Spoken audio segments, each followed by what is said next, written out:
Going beyond the headlines.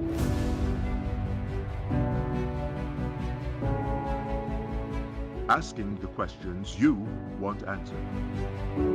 Exploring government policies and how they impact you. We are delving deeper.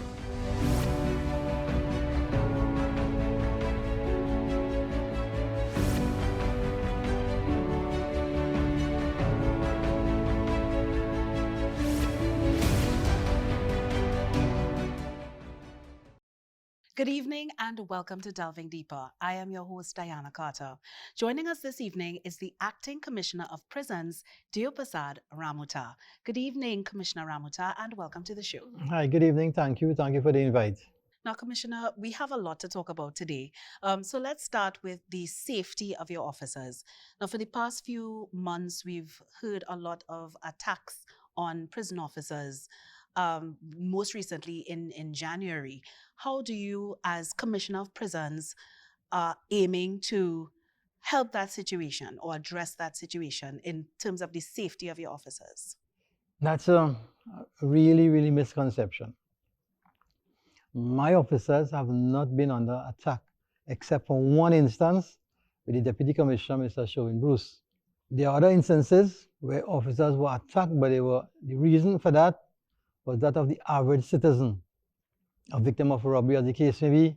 There were even some accidental fires, accidental meaning an officer vehicle had caught fire, electrical issues, and persons, just for whatever reason, decided to say attack on prison officers. Our police report has indicated that only Mr. Bruce was attacked because he was a prison officer and job related. Now, I know you're going to ask about the assassination of another officer. Police report has not indicated that had anything to do with him being a prison officer. And I have to go by police reports. So then some of the comments that we've heard, especially from the Prison Officers Association, associating their job description to any of the attacks or instances of, you said, robbery or anything like that, you're saying that that is not true? But I think I'm in the chair, and I'm saying that is not true. So then your officers, the kind of insecurity that they feel because of that misconception, is that being addressed at all? There is a high risk on the job, and yes, there's a high level of insecurity that has been reduced over the years, at least from my tenureship. Because my style of operation at the head, I've taken a different angle. I've taken the direction to communicate with the inmates and reduce that tension that existed before. Tension between inmates and officers have been at its lowest ever right now. We have a good working relationship with the inmate population. In fact, 95% of the inmate population are manageable, cooperative, and they assist us in running the institution very smoothly. 5% is problematic, and those are the remanded inmates only. Prison, all over the years, could never function properly without cooperation from the inmates. And I need to commend inmates for that. And just my statement here in commending inmates, we have radio, we have television, so they get the news also. And they are happy to hear these kind of words coming from the Commissioner of Prisons, acting.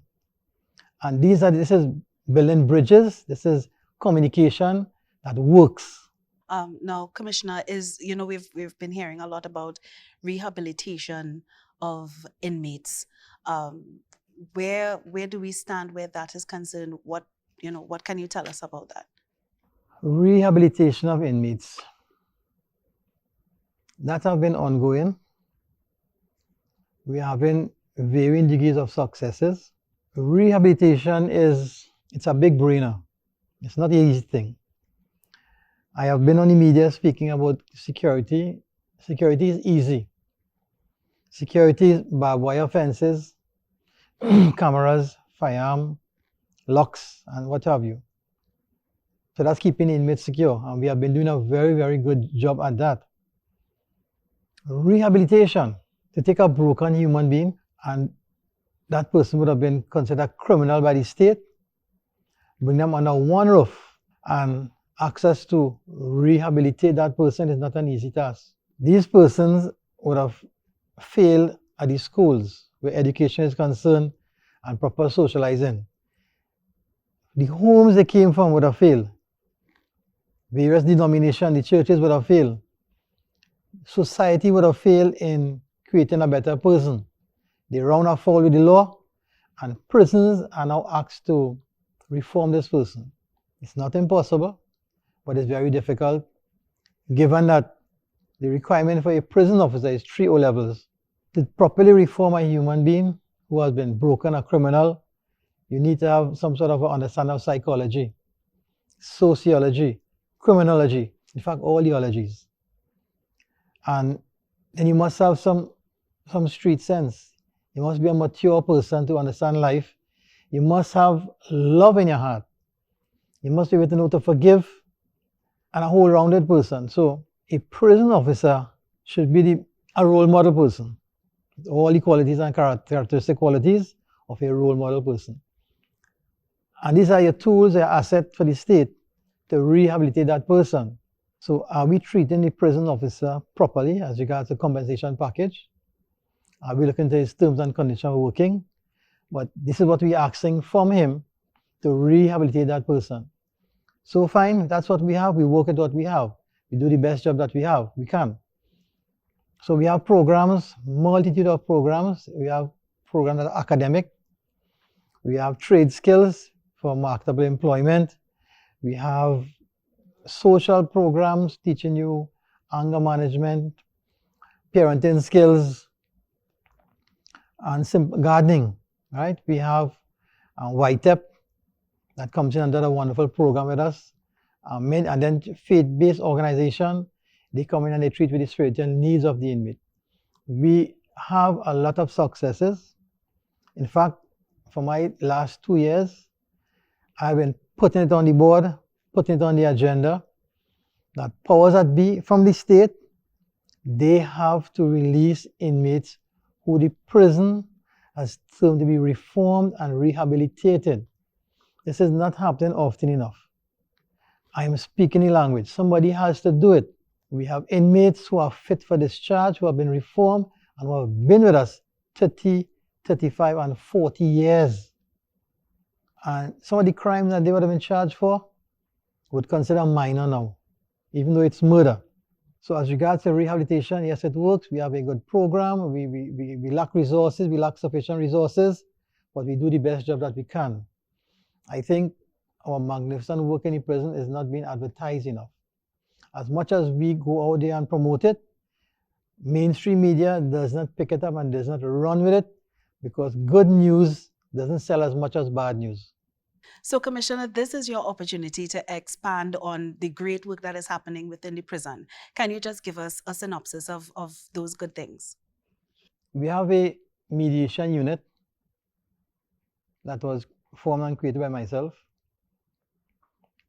We do conflict management between officers. We do conflict management between inmates, and we do conflict management between the officers and inmates. We even treated officers and their families. Now, this is not something you advertise because of confidentiality and so on. So that is what is extended to my officers. We have a chaplaincy unit that treats with officers' spiritual needs. So we have officers who are spiritual leaders in their own rights, with the 3 main base religion: Islam, Hindu, and Christianity. And they go out to officers and offer them counseling, moral support, spiritual guidance, as you may. We have also had retraining of our officers. Every month, we have officers for the programs department are retrained and retooled into certain aspects of the social sciences. The way I think and speak in pushing for restorative justice, that has been hammered home to them. Yes, I get resistance, because it's a different talk from what they would normally have heard. They try to give me a nickname that I'm a prisoner lover. But I flip the script and say that's the biggest compliment you can ever say. Because loving prisoners is part of your job. It's not a romantic love. It's a love for your job. It's a brotherly love, a sisterly love. You must love what you do. Or otherwise, you're going to live your life working in a place that you'll be miserable at. And there can be no other joy, no spiritual gratification by loving another human being. And when that human being tries to show you appreciation, that worth more than your salary. So it's pushing the whole idea of loving a job, loving what you do. I have pitched the pit here to my officers, and I think motivation starts from on top. We should allow our profession to be equate that of a teacher. Everyone would know what a teacher does or expected to do, to educate. And if there's a retired teacher in a function, you ask that teacher to say something, say some words, they would speak along the lines of treating with children and discipline and so on. I want prison officers to hold that niche. I want prison officers to think equally that you carry a particular skill set in treating with deviancy, being able to capture the minds of persons who are delinquent, grab their attention and deliver something that is meaningful to them, causes them to think twice or a sense of remorse. But you can't not be that person if you don't love your job, if you don't educate yourself along the lines of human development and what makes a person do bad or do good. And in your research and in you wanting to develop yourself as an officer, you must love what you do. It's working. It's working. Inmates are very, very happy with my management. Not all my officers are happy because I'm going different, and I'm also causing officers to get locked up who do the wrong things. That is rogue officers. And rogue officers have a calling, they have a catchment with a network, so they are attacking me on social media and wherever else. But I am resilient, and there are much more good officers in the service than bad officers, and we shall prevail. So then, do you attribute your leadership as well as the programs that are being implemented for both inmates and officers to the kind of results that you're seeing in terms of the prison population and that relationship with officers? The short answer is yes, but I'm not the brainchild of programs. That was going on way before. I would have focused in a stronger direction towards that. And one of the things that is going for me, we had programs. I am just connecting the dots, making all the program make sense in completing that human being, that final product. So the program must make sense. It must be relevant. Okay. Now, I mean, you spoke about rogue officers. Is it then that, I mean, there are instances where illegal or prohibited items make their way into the prison population, the inmate population, cell phones, illegal substances, that kind of thing. How are you dealing with those officers and, ensuring that these items no longer make their way into the prison through your officers?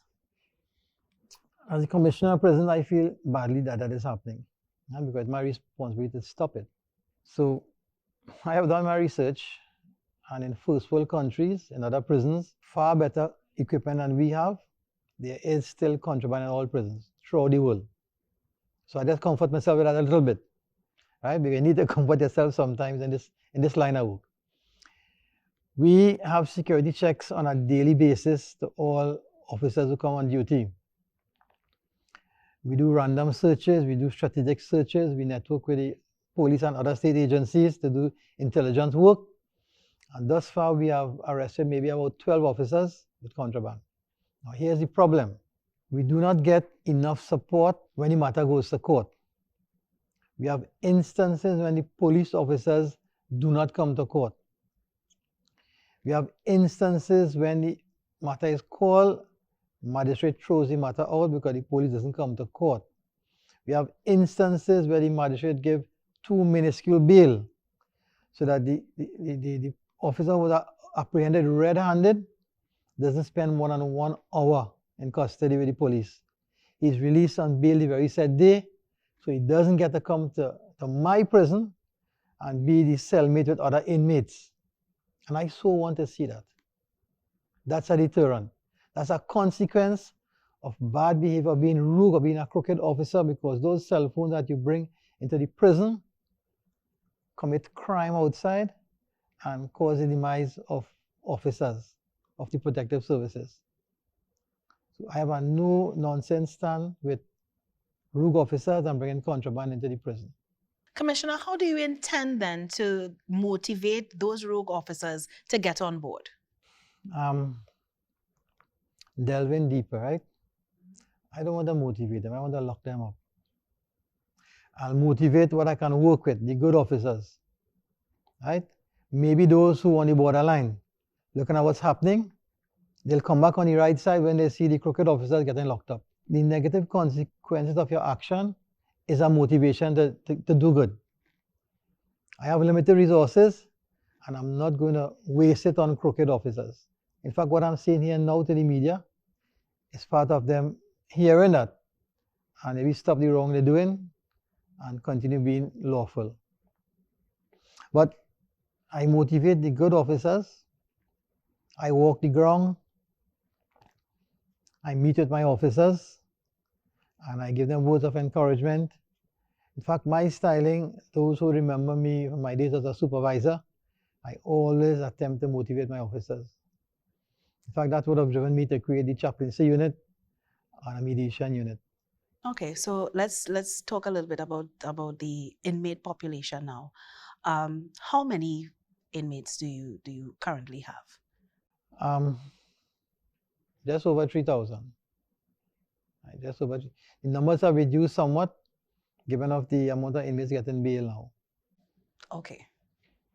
All right. And how many of those are like serving life sentences or even sentenced to hang, because I mean, it's still on our law books. So. Yeah. But from memory, I would say there's about 35 inmates in condemned division, as those sentenced to hang. We would have probably about 80 inmates or so that is serving life sentence. Our remand population would be just over 1,900. Well, I said our total population just over 3,000. We would have maybe about 100 female and 3 juvenile females and 38 juveniles. Those are the YTRC. All right, so we've heard a lot about overcrowding at remand yard especially. Is this being addressed, and if so, how? Yes, the physical structure. We have a remand facility that was refurbished and soon to be commissioned, which would alleviate some of the overcrowding. What we have done to work with the numbers we have is create activities of sports and cultural programs. We keep our inmates occupied during the day. So hopefully when they return to their cell, they are tired, or they can speak about programs that they would have been exposed to during the course of the day, uplifting programs. To manage the inmates' behavior, to keep them cooperative, I spoke about love earlier on, right? I've decided that inmates that didn't come in with love, we need to inject them with love. We need to teach them what love is. And the majority of us do love our families. So while we had visits, I have increased the strength or the value or the quality of the visits in what we term as a picnic style visit. So I am now allowing children and parents of the inmates, relatives and so on, to walk with a picnic basket with food that they cooked at home, to come sit around a table and chat with them and eat and socialize. And they get this for good behavior. So if you are behaving badly in the prison, you will not get that. You will get the ordinary visit, which isn't a high quality visit. And this is working. The inmates love it. They're longing for it, and it's working. So it helps manages the inmates, it helps manages the overcrowding. Additionally, we have received more allocation this year for the prison to see about infrastructure, air conditioning, plumbing system and so on. So it's an institution where we house over 3,000 plus inmates, human beings, and then you have to have the staff with it. Our staff is similar in number. So we're going to have maintenance issues. We do have things that break down, but we are on the board with that. And we are on the board with that and managing it to the best that we can. Yeah. Now, another thing that we've heard is the ill treatment of some of the inmates, by officers themselves. How do you respond to that? That's a fallacy. There doesn't exist any ill treatment of inmates. You would hear some attorneys who has unholy agenda, and all their interest is on making money on the state. They will exaggerate the issues that inmates would have, go to court and find loopholes to sue the state. Would you like me to call the attorney's name here now? No, that's not necessary. It's okay. That was a joke. Yeah, I'm a little scared there, to be honest. All right, so you're saying it's not something that happens? No, not at all. Okay. And what continues to be your biggest challenge when it comes to being the commissioner of prisons? Rehabilitation of the inmates, and having all my officers buy into this as part of our job. I don't think enough focus was placed on prison. The prison service has to rehabilitate. I think we focus more on security, which is very important, but rehabilitation goes hand in hand. And I don't think that we are there as yet. I'm soon to leave the prison service by retirement. Yeah. So I would like to see my juniors who are coming up go along the same path. I can still be here for words of advice. So getting programs, continuing that drive to push strongly toward rehabilitation would be a challenge. All right, so just for our information, how long until retirement, till you demit office? A few months. Wow, okay, so soon. Yeah. Okay. So in the meantime, what are some of your successes since your time as commissioner? Will you consider your successes? I've had many successes. The picnic style visit I told you about, in Mr. Crazy about that.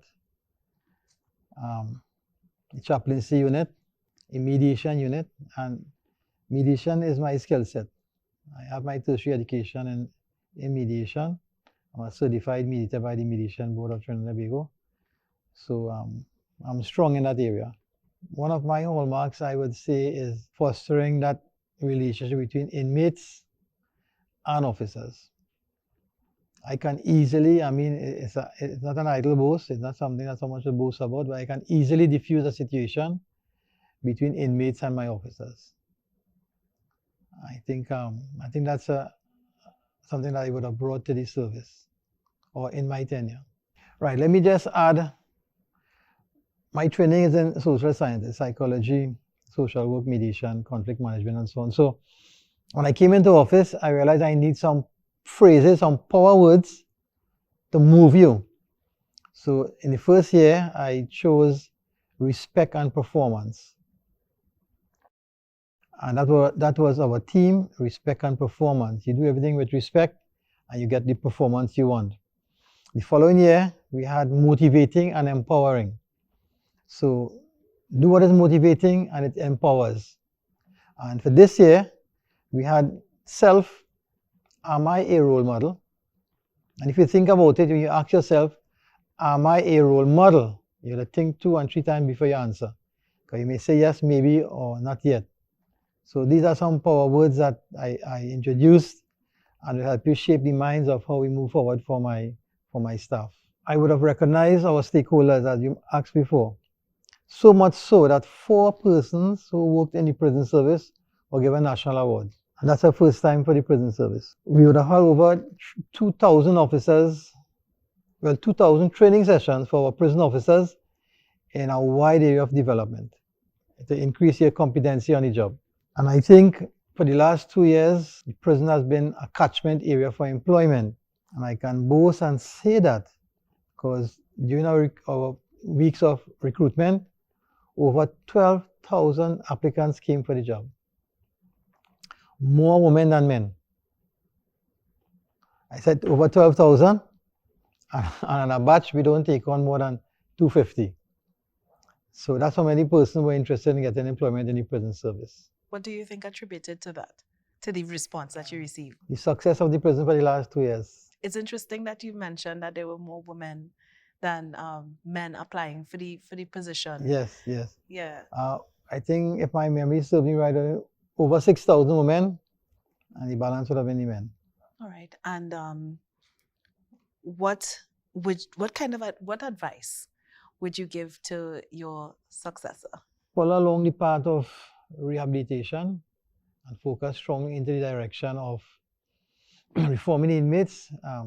Keep on retooling our officers. Keep on talking that love talk and mean it. Really, really mean it. Do things that will touch the inmates at their heart and let them grieve for you to do it more often. And when they want something, it's like a carrot on a stick. And it's not really carrot, it's a love. And it will make all of us, it'll make Trinidad and Tobago a better place. It'll make the working environment for us a much better place. Now, one of the issues that comes up periodically, especially in the media, are firearms for prison officers. What are your thoughts on that, and do you think that is necessary? Firearms for prison officers is necessary. And the law has provided us somewhat that opportunity. The rest is not for public consumption. And that's your final word on that? That's it. All right. I also wanted to talk a little bit about the relationship between the prison service and the NGOs that are usually a part of the inmate relations and the rehabilitation programs. What sort of relationship is there between the service and NGOs? The relationship, as the young people would say, 100. Full 100. Full 100. Full 100. Yes. Okay. They're excited about me, and I'm excited about them, and they're excited about the work that we do in the prison. Commissioner, what are some of your final thoughts as we wrap up this episode? My thoughts are, I think I will be leaving the service in a good place. I think I have touched the lives of officers and inmates, more inmates than officers. I've gotten some resistance. I think that the person who holds the office of the commissioner, the time is too short to really concretize your ideas and things and so on. What would help us with that is that we keep the same vision and when you're moving forward. So I share my vision with my executive, and hopefully they will continue. All right, and I mean I hope so too, because some of the programs really do sound like it would definitely make a difference. It will. Yeah. And it is happening. And that's our show. Let me thank Acting Commissioner of Prisons, Deopersad Ramoutar, for joining us on another episode of Delving Deeper. Sure. Let me thank you, thank the studio, say thank you for the public at large, and to our inmate population, to my staff.